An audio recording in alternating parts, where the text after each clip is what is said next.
Chapters 3 and 4 of The Invisible Man.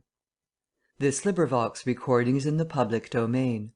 The Invisible Man, by H.G. Wells. Chapter 3. The 1,001 Bottles. So it was that on the 29th day of February, at the beginning of the thaw, this singular person fell out of infinity and into Iping village.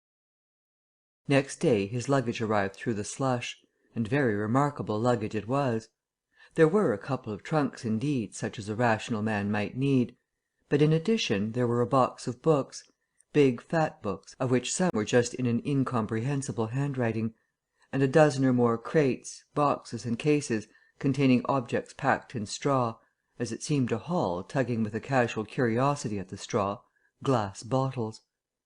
The stranger, muffled in hat, coat, gloves and wrapper, came out impatiently to meet Fearenside's cart, while Hall was having a word or so of gossip preparatory to helping bring them in. Out he came, not noticing Fearenside's dog, who was sniffing in a dilettante spirit at Hall's legs. "Come along with those boxes," he said. "I've been waiting long enough." And he came down the steps towards the tail of the cart as if to lay hands on the smaller crate. No sooner had Fearenside's dog caught sight of him, however, than it began to bristle and growl savagely, and when he rushed down the steps it gave an undecided hop, and then sprang straight at his hand. "Ugh!" cried Hall, jumping back, for he was no hero with dogs, and Fearenside howled, "Lie down," and snatched his whip. They saw the dog's teeth had slipped the hand, heard a kick, saw the dog execute a flanking jump and get home on the stranger's leg, and heard the rip of his trousering. Then the finer end of Fearenside's whip reached his property, and the dog, yelping with dismay, retreated under the wheels of the wagon. It was all the business of a swift half-minute. No one spoke. Every one shouted. The stranger glanced swiftly at his torn glove and at his leg, made as if he would stoop to the latter, then turned and rushed swiftly up the steps into the inn. They heard him go headlong across the passage and up the uncarpeted stairs to his bedroom. "You brute, you!" said Fearenside, climbing off the wagon with his whip in his hand, while the dog watched him through the wheel. "Come here," said Fearenside. "You better." Hall had stood gaping. "He was bit," said Hall. "I'd better go and see to un," and he trotted after the stranger. He met Mrs. Hall in the passage. "Carrier's dog," he said. "Bitten." He went straight upstairs, and the stranger's door being ajar, he pushed it open, and was entering without any ceremony, being of a naturally sympathetic turn of mind. The blind was down and the room dim. He caught a glimpse of a most singular thing, what seemed a handless arm waving towards him, and a face of 3 huge indeterminate spots on white, very like the face of a pale pansy. Then he was struck violently in the chest, hurled back, and the door slammed in his face and locked. It was so rapid that it gave him no time to observe. A waving of indecipherable shapes, a blow and a concussion. There he stood on the dark little landing, wondering what it might be that he had seen. A couple of minutes after, he rejoined the little group that had formed outside the coach and horses. There was Fearenside telling about it all over again for the second time. There was Mrs. Hall saying his dog didn't have no business to bite her guests. There was Huxter, the general dealer from over the road, interrogative. And Sandy Wadgers from the forge, judicial. Besides women and children, all of them saying fatuities. "Wouldn't it bite me, I knows. Doesn't right have such dargs. What he biting for, then?" And so forth. Mr. Hall, staring at them from the steps and listening, found it incredible that he had seen anything so very remarkable happen upstairs. Besides, his vocabulary was altogether too limited to express his impressions. "'E don't want no 'elp," he says. "Harry, we'd better be a-taking of his luggage in." "You ought to have it cauterized at once," said Mr. Huxter, "'specially if it's at all inflamed." "I'd shoot 'un, that's what I'd do," said a lady in the group.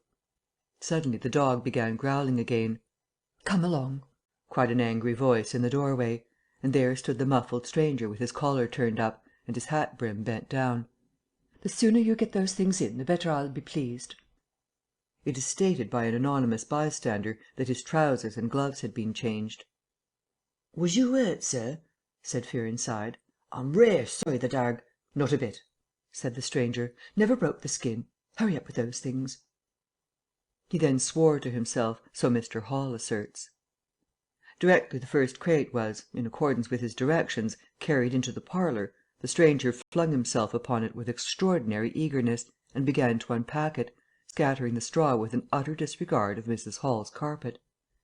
And from it he began to produce bottles: little fat bottles containing powders, small and slender bottles containing coloured and white fluids, fluted blue bottles labelled poison, bottles with round bodies and slender necks, large green glass bottles, large white glass bottles, bottles with glass stoppers and frosted labels, bottles with fine corks, bottles with bungs, bottles with wooden caps, wine bottles, salad oil bottles, putting them in rows on the chiffonnier, on the mantel, on the table under the window, round the floor, on the bookshelf, everywhere.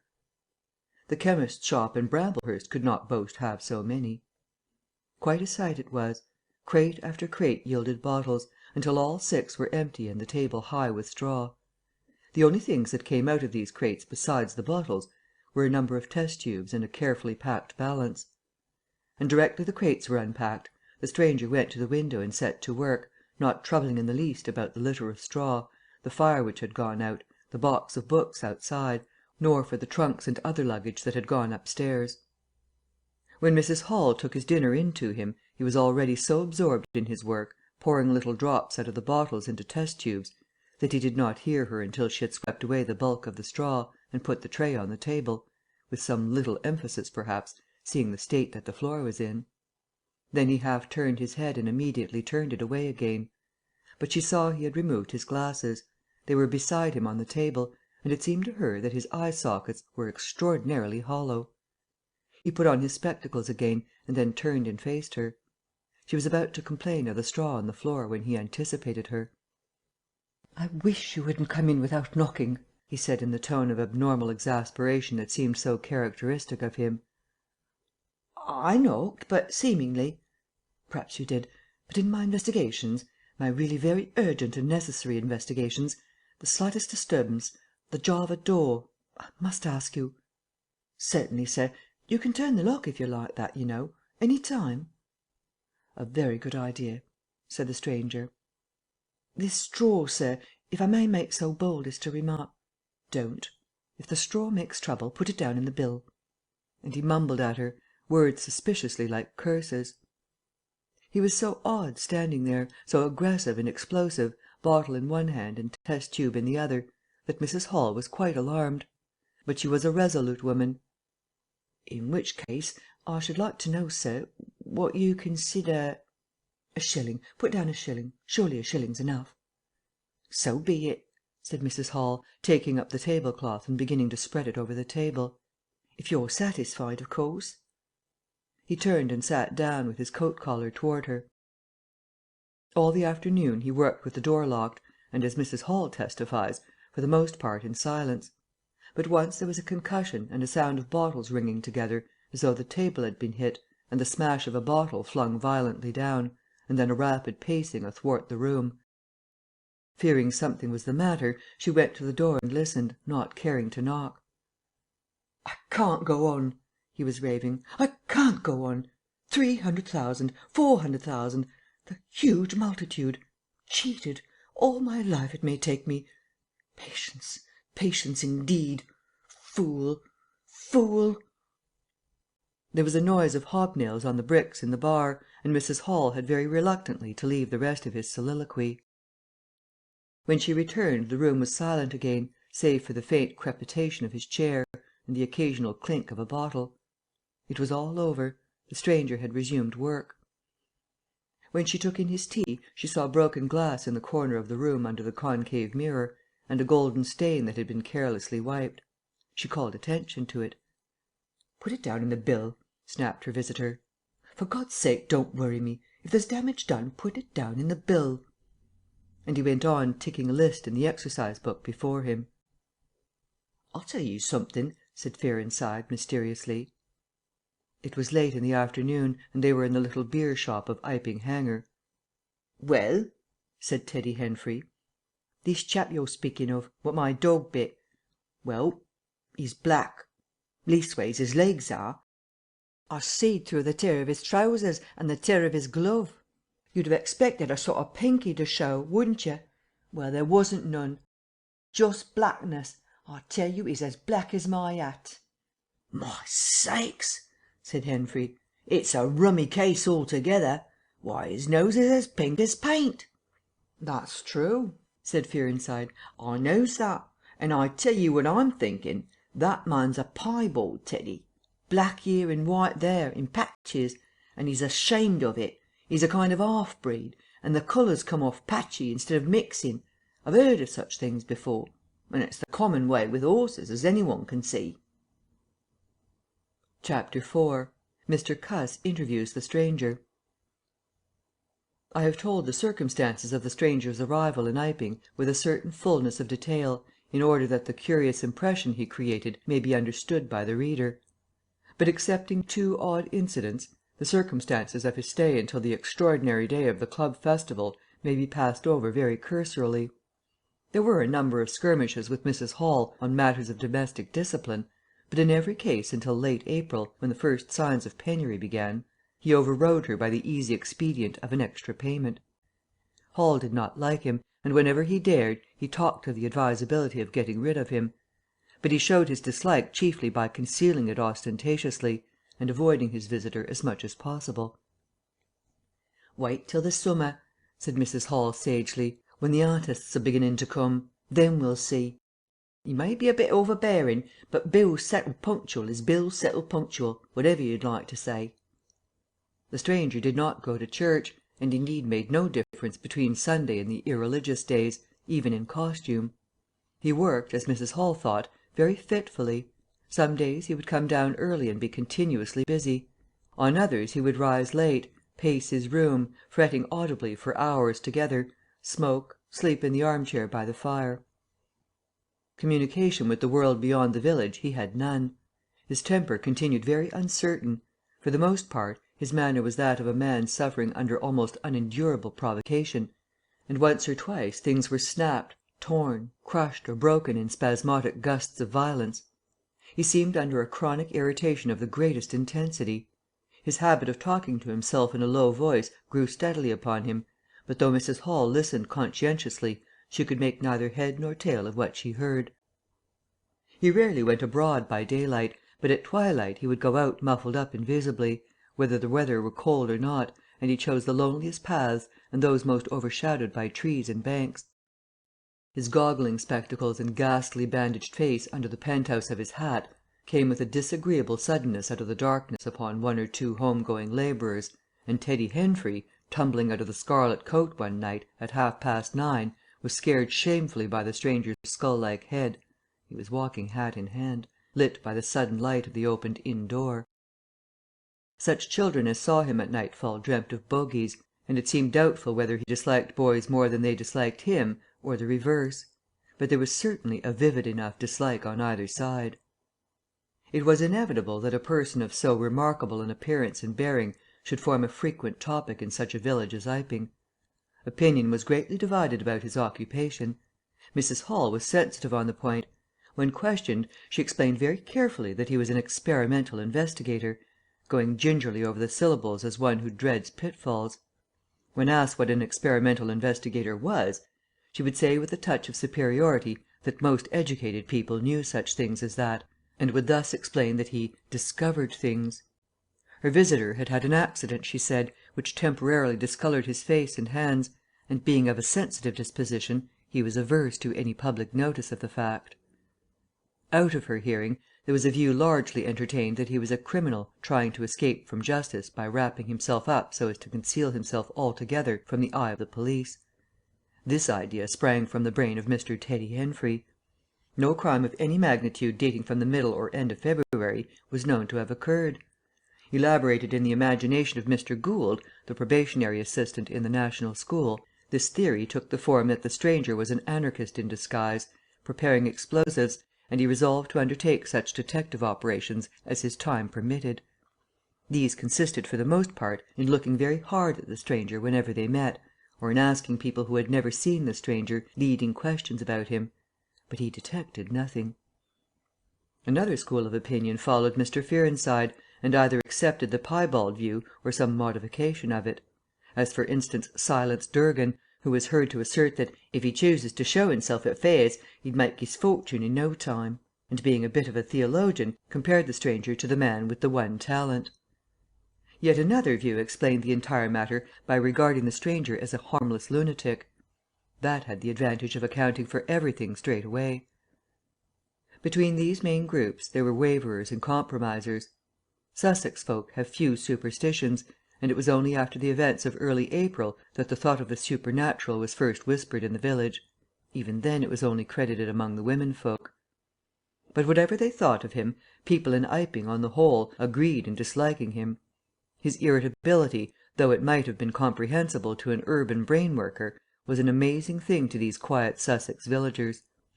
The frantic gesticulations they surprised now and then, the headlong pace after nightfall that swept him upon them round quiet corners, the inhuman bludgeoning of all tentative advances of curiosity, the taste for twilight that led to the closing of doors, the pulling down of blinds, the extinction of candles and lamps.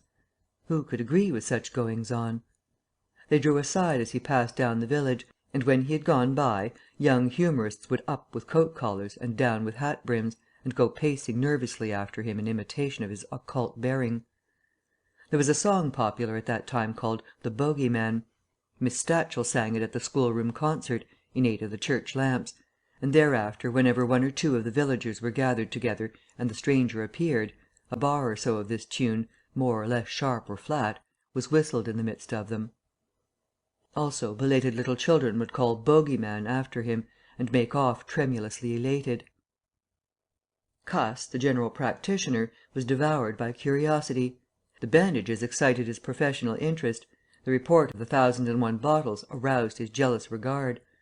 All through April and May he coveted an opportunity of talking to the stranger, and at last, towards Whitsuntide, he could stand it no longer, but hit upon the subscription list for a village nurse as an excuse. He was surprised to find that Mr. Hall did not know his guest's name. "He give a name," said Mrs. Hall, an assertion which was quite unfounded, "but I didn't rightly hear it." She thought it seemed so silly not to know the man's name. Cuss rapped at the parlour door and entered. There was a fairly audible imprecation from within. "Pardon my intrusion," said Cuss, and then the door closed and cut Mrs. Hall off from the rest of the conversation. She could hear the murmur of voices for the next 10 minutes, then a cry of surprise, a stirring of feet, a chair flung aside, a bark of laughter, quick steps to the door, and Cuss appeared, his face white, his eyes staring over his shoulder.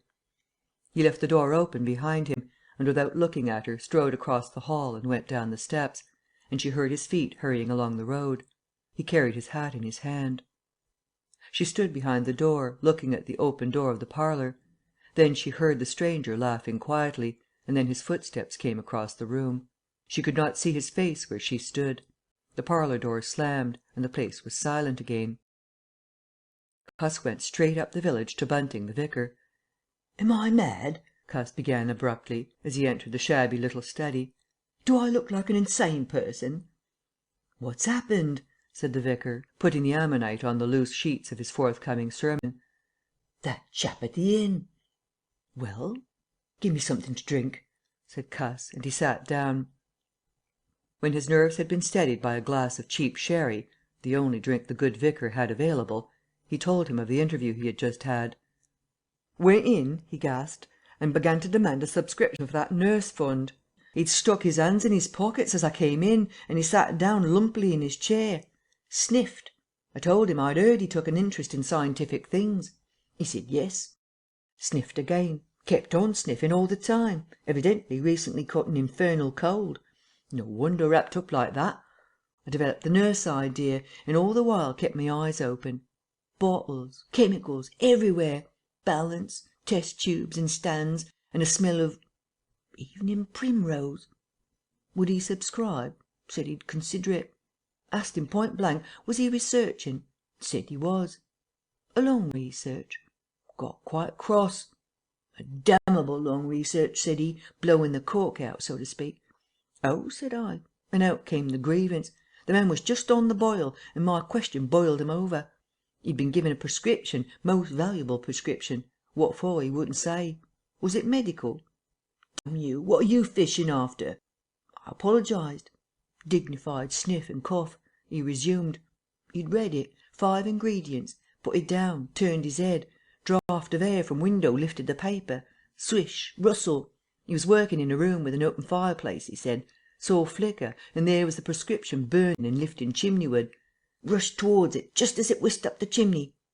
So, just at that point, to illustrate his story, out came his arm. Well, no hand, just an empty sleeve. Lord, I thought, that's a deformity. Got a cork arm, I suppose, and has taken it off. Then I thought, there's something odd in that. What the devil keeps that sleeve up and open if there's nothing in it? There was nothing in it, I tell you. Nothing down it, right down to the joint.